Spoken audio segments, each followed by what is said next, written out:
Mom. Yeah. Mom, I want to come home. That's 27-year-old Denisha Montgomery. I'm about to tell you her story, and trigger warning, it includes SA and death. We all went to the water park and we was all drinking. And I don't know why everyone's mad at me. I don't know why. But they was being mean to me in their car. So I was like, just let me out of the car. But they wouldn't let me out of the car. And then all this happened. They was covering my mouth like this. They was doing that to me in the car.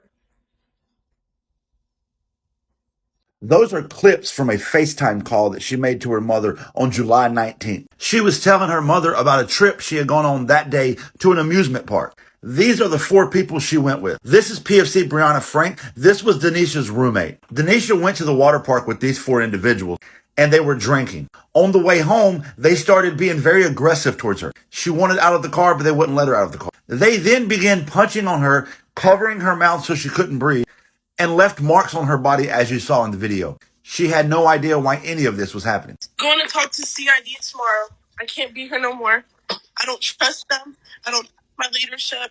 I don't want to be here with none of them no more. CID is the Army's Criminal Investigation Detachment. Denisha stated she doesn't trust her leadership anymore, but she had good reason. Last week, they got raped, and they don't even care about. Yes, you heard her correctly. PFC Brianna Frank had been SA'd the week prior, and she says her leadership didn't even care. She turned out to be right. Whenever she went to report this incident the next day, she was discouraged by her leadership from reporting it. So rather than holding these people accountable for assaulting her and beating her, her first sergeant, this guy, did nothing. All he did was separate Denisha from her roommate for 24 hours and then put them back together in the same room. And 21 days later, on August 9th, Denisha was found dead in that same room. So who killed Denisha? The Army is covering this death up, and we need to know why. This guy, Sergeant Luis Green Torres, wasn't even in the same unit as everybody else. Everyone else is in the 139th MP Company, and they were stationed at the time in Wiesbaden, Germany. But Sergeant Green had flown to Germany from Fort Lewis in Seattle, Washington, just to go beat up Denisha? That's suspicious.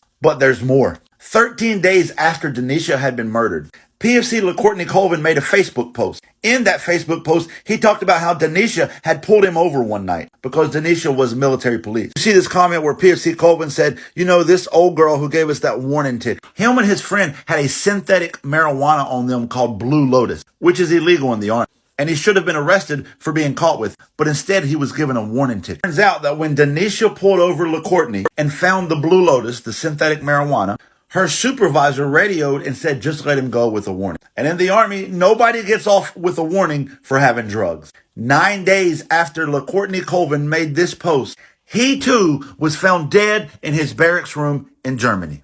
If you dig deep enough, the question starts becoming, is there a Blue Lotus synthetic marijuana drug ring happening in Germany? Was Denisha Montgomery Smith and LaCourtney Colvin murdered to cover up that? Is that why Sergeant Green flew all the way from Fort Lewis to Germany? And who was the NCO who told Denisha to just give him a warning ticket? And why did her first sergeant and her commander not take care of Denisha and keep her safe from her attacker? Denisha deserves justice, and her family deserves answers. The Army has promised a thorough investigation, but it's very clear it's going to be anything but that. When the military came to tell Denisha's family that she had been found dead, they told her it was from suicide, that she had suffocated herself. But then later said that the autopsy is still ongoing and is under investigation. So then how did you already draw these pre-conclusions? And it's funny you mentioned suffocation when in the video she talked about they were covering her mouth and not letting her breathe in the car 21 days prior to her death. I believe the FBI should be taking over this investigation. The Army cannot be trusted to investigate itself, especially given all the other circumstances surrounding this incident. Join me in demanding justice